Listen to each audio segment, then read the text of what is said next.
goda humni koo garuu muraasa ayyaanuma kee naaf ergi seetona maatu mursiisa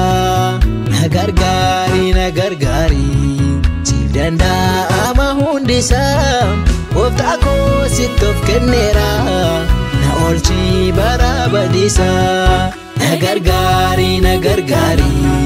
siif danda'ama hundisa gooftaa koo sitti of kenneera na oolchi bara badiisa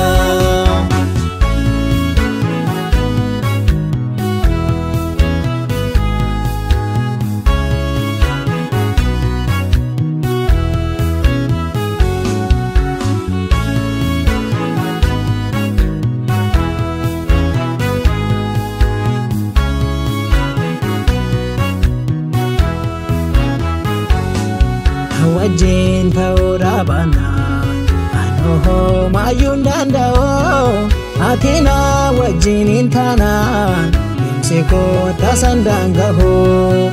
wajjin ta'uudha baannaan anoo maayuun danda'oo atina wajjin hin taanaan dhimsi koo tasan daangahoo hubannaaf ogummaa gahaa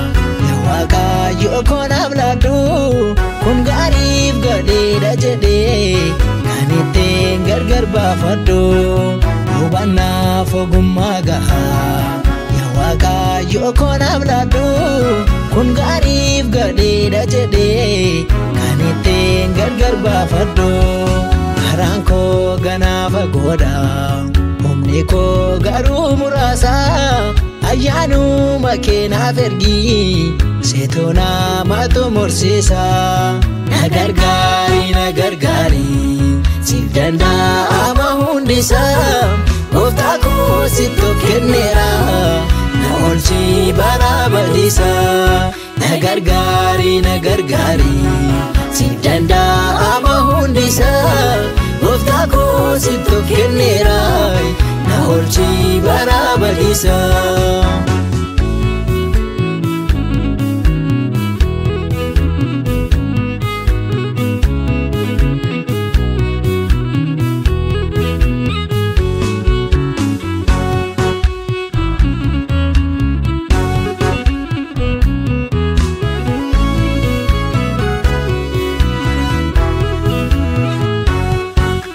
Sitte galenjera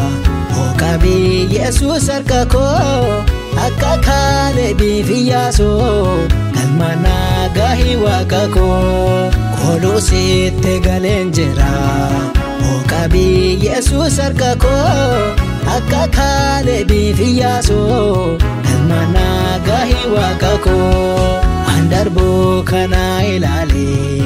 karaa keerra akkaniin kanneen hirkoof gaachana naaf ta'i gooftaa koo sittaan of kenne waan darbuu kana ilaalee karaa keerra akkaniin kanneen hirkoof gaachana naaf ta'i gooftaa koo sittaan of kenne karaan koo ganaafa godha humni koo garuu muraasa ayyaanuma kee naaf ergi seetona maatu mursiisa na gargaari siif danda'ama hundisa gooftaa koo sitti of kenneera na oolchi bara badiisa na gargaari siif danda'ama hundisa gooftaa koo sitti of kenneera na oolchi bara badiisa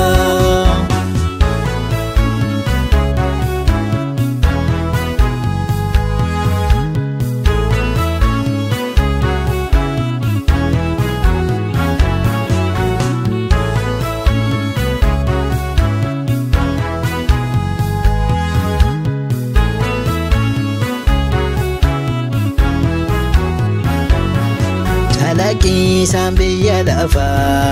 inichi akka fitensa waan abbaate afur fakkaate yeroodhaaf nama goyomsa. Lagi sambiya lafa innichi akka fixeensa waan dhaabbateef fakkaate